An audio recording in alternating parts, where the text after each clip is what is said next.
le temps, ce fameux temps. L'évolution et l'intégration de la conscience supramentale et le développement de ses apports créatifs et le temps font une et même chose. L'homme inconscient ne vit pas le temps comme l'homme conscient ou en voie de conscientisation le vivra au cours de l'évolution de la conscience supramentale sur la Terre. Pour la simple raison que le temps chez l'homme inconscient est une valeur psychologique déterminée par sa capacité égoïque, égocentrique, de pouvoir ajuster l'événement à son corps de désir. Dans le cas de l'évolution de la conscience supramentale, le temps prend une toute autre nouvelle définition en ce qui concerne les rapports de l'homme, tant avec l'événementiel qu'avec l'énergie en lui, qui devient de plus en plus, et évidemment de plus en plus, la force dirigeante, créative, de la totalité de sa conscience humaine. De sorte que l'homme conscient, l'homme de la prochaine évolution, réalisera que la compréhension du temps, la compréhension de la relation entre la vibration créative de sa conscience supérieure avec l'événement est une condition absolument essentielle, condition qui lui permettra, au fur et à mesure qu'il pourra intégrer l'énergie avec sa conscience humaine, situation qui lui permettra de comprendre que la vie ne peut pas être manifestée créativement en fonction des désirs de l'ego, mais qu'elle ne peut être manifestée créativement qu'en fonction de ce temps qui fait partie du mouvement de l'énergie à travers l'homme et qui, de par sa puissance, a tendance à neutraliser les ambitions astralisées, égoïques, personnalisées de la conscience humaine, non encore ajustées à sa résonance supramentale. Le temps est évidemment une des grandes sources de souffrance sur le plan créatif pour l'homme conscient, pour la simple raison que ce dernier s'aperçoit, au fur et à mesure où il se sensibilise à l'énergie créative de sa conscience, que l'événementiel ne peut pas être facilement raccordé dans une certaine chronologie avec le corps de désir qui supporte naturellement la conscience égoïque de l'homme. Autrement dit, la compréhension véritable de la nature du temps, c'est-à-dire la capacité chez l'homme de se rendre compte, si vous voulez, du fait que c'est l'énergie en lui qui dicte le temps de l'événementiel. Cette réalisation pour l'homme nouveau fait partie de la conscience fondamentale de son rapport avec sa conscience universelle. La conscience du temps, la réalisation du temps, l'attention du temps, la souffrance même qui vient de ce temps, qui souvent est plus long que l'on ne le désire, fait partie de l'ajustement des corps de l'homme et fait essentiellement partie de la réorganisation psychique et vibratoire de sa conscience qui doit ultimement en arriver à être parfaitement ajustée au temps dicté vibratoirement par son énergie créative. Comment l'homme conscient de demain pourra-t-il vivre l'événementiel en fonction d'une conscience de temps ajustée. Si, au cours de son évolution, au cours de sa transmutation, il ne réalise pas, il ne souffre pas de cette tension que crée en lui le temps, tension qui naît du fait que son corps de désir n'est pas suffisant à créer ce que son mental, lui, peut facilement sentir, et je dirais même pressentir. Il est évident que la conscience supramentale et le temps font une même chose. Ils sont unifiés. Ils font partie d'une même réalité. Et cette conscience supramentale qui vibre à l'énergie s'aperçoit au fur et à mesure que l'évolution se fait et que la résonance chez l'homme s'ajuste, s'aperçoit que effectivement tout dans le temps vient à l'homme et tout dans le temps vient à lui d'une façon parfaite, c'est-à-dire d'une façon qui n'est pas sujette, si vous voulez, à une perte d'énergie. Pourquoi le temps est si important? Pourquoi l'homme supramental découvrira-t-il que l'énergie en lui, lorsqu'il en est sensible, devient de plus en plus capable de retarder ou de sembler retarder le déroulement de l'événementiel? Parce que l'homme doit apprendre, l'ego doit apprendre à être en harmonie vibratoire avec lui-même, c'est-à-dire qu'il doit apprendre à être capable de supporter la tension du temps qui est nécessaire afin que se perfectionne la relation entre son énergie créative supérieure et son mental, son émotion et sa vitalité. Le temps n'est pas simplement une condition psychologique de chronologie quelconque. Le temps est effectivement le résultat de la descente dans la matière d'une vibration qui peut actualiser les événements dans un cadre créatif parfait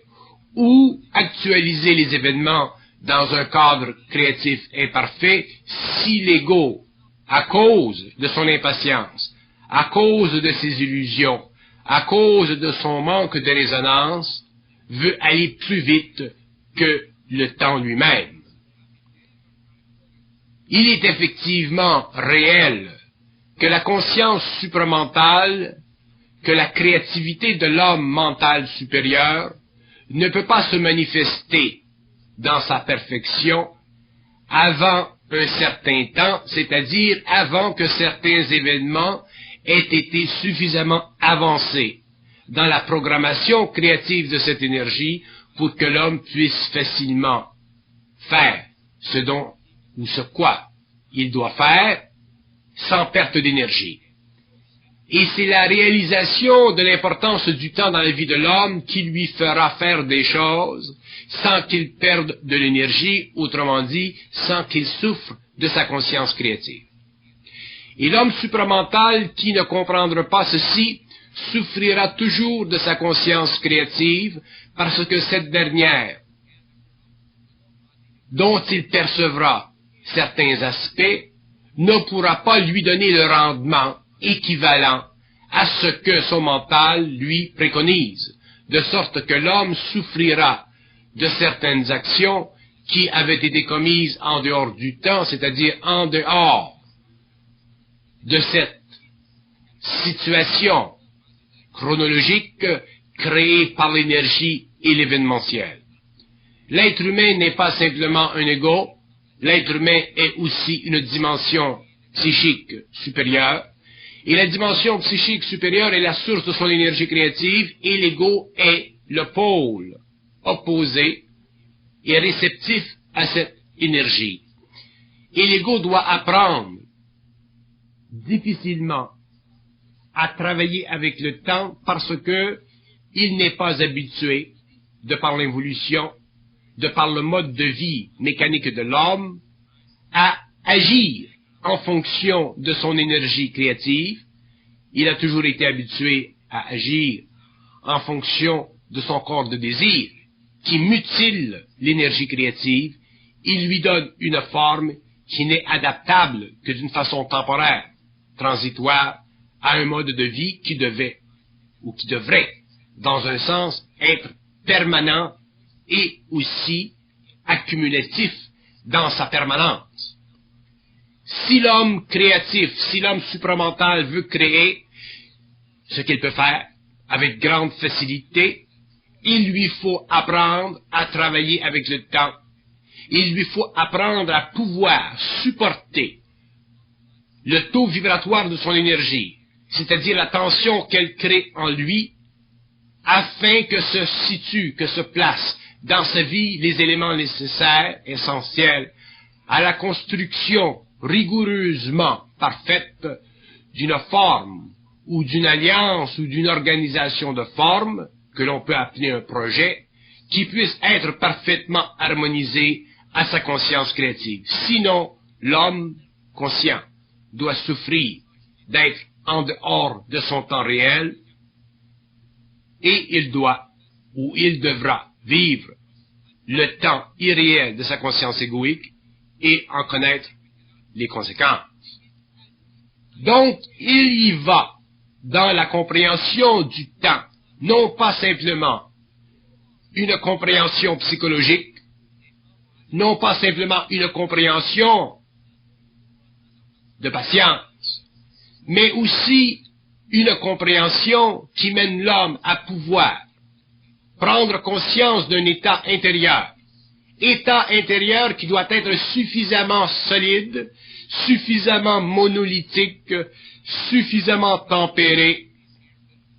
pour que le temps puisse agir pour l'homme au lieu que le temps agisse contre l'homme. La grande difficulté de l'homme inconscient, c'est que le temps agit contre lui.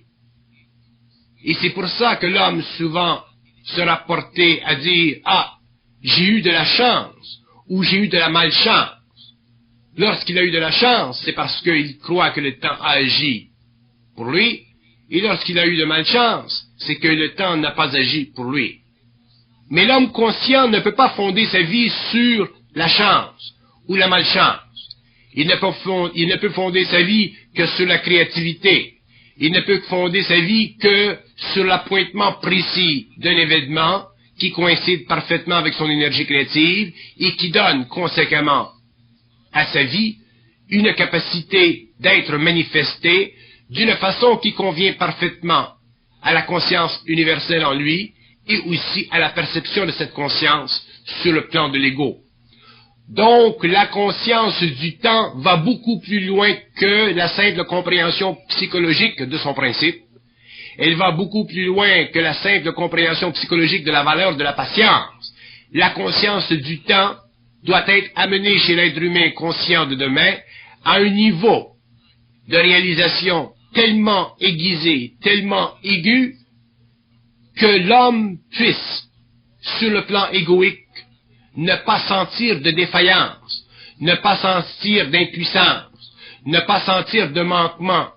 ne pas sentir aucunement d'impossibilité parce que le temps encore n'est pas venu pour la manifestation sur le plan matériel d'une certaine créativité quelconque. Et lorsque l'homme sera habitué à ceci,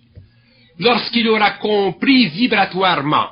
que la nature du temps fait partie du mouvement de l'esprit et qu'elle ne fait pas partie des dimensions psychologiques de l'ego, l'homme aura réalisé à ce moment-là que le temps est extrêmement important pour lui permettre de faire des choses sur le plan matériel qui ne soient pas équivoques, qui ne soient pas débalancées, qui ne soient pas avant leur temps, donc qui ne soient pas imparfaites et qui puissent garder la valeur de la permanence, valeur qui permettra à l'homme de s'enrichir au lieu de s'appauvrir, c'est-à-dire d'agrémenter constamment sa vie avec une plus grande abondance, pourvu qu'il soit capable de vivre sa vie matérielle en fonction des lois de l'énergie et non pas en fonction du corps de désir qui travestit ces lois et qui introduit dans toute cette phénoménologie interne de l'homme des paramètres qui ne font pas partie de sa réalité, mais qui font partie de son impatience, de son impuissance, de son égoïcité, de son manque de conscience réelle, qui s'évertue à faire des choses avant que l'esprit, à travers l'ego, puisse les rendre concrètement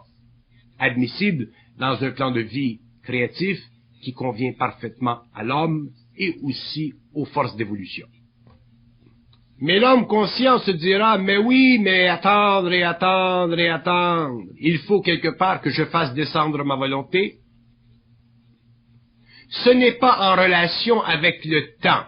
que l'homme doit faire descendre sa volonté. C'est en relation avec les forces en lui